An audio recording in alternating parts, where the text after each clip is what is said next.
Well, on Thursday, I announced my intention to seek the Republican nomination for the Texas 11th Congressional District. When Congressman Conway announced his retirement 2 weeks ago, we started receiving phone calls and inquiries from around the state and the country of gauging my interest. After much thought and prayer and talk with my family and friends, we decided this was the right time and the right opportunity. So I'm looking forward to the campaign, going out and meeting the voters. It's a very large district. It's 29 counties, stretching all the way from here to Granbury, all the way down to Llano.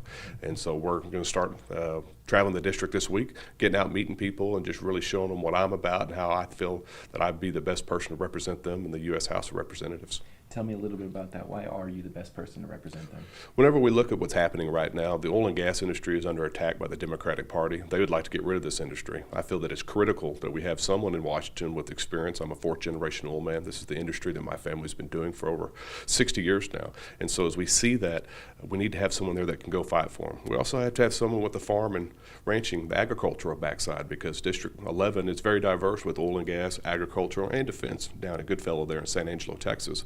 And so all three of those industries are extremely important to the United States and to District 11, and we need to have an individual that'll go to bat and fight for them. Congressman Conway's done a fantastic job. I wish him and Suzanne all the best in his retirement. He's earned it and definitely deserves it, but I'm ready to be the next person to go fight for this district.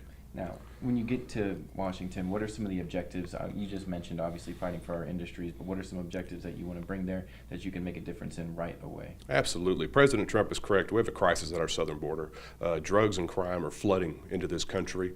Illegal immigrants are flooding into this country, and all the Democrats want to do is hold hearings and talk about it instead of putting something forth. We need to have true immigration reform. We need to make sure that we have the process in place to process individuals that want to come to this country legally and have a swift process to deport them when they come here illegally. We also have to put the funding mechanisms in place to make sure our local authorities, ICE and Border Patrol, are fully funded to do their job. But right now, we're asking them to do a job with not all the tools necessary, and that's just incorrect. And so we really need to look forward to immigration reform. We also have to start tackling our national debt. At $22 trillion, we're saddling future generations with debt that we can't pay for. We need to start cutting our budget, getting rid of agencies. We don't have a revenue problem in Washington, D.C. We have a spending problem. And I also want to stand with President Trump on his American First policy. We need to take care of us here home in the United States of America before we start offering help to foreign countries outside of our borders. Number one is to take care of us here, the taxpayers and the citizens of this great country.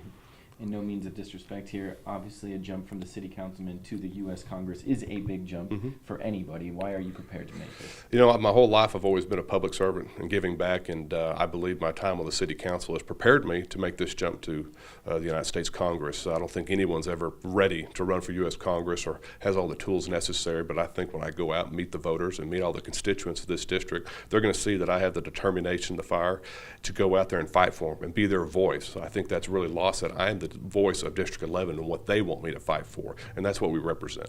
How is your representation of Midland going to translate to representing the 11th district?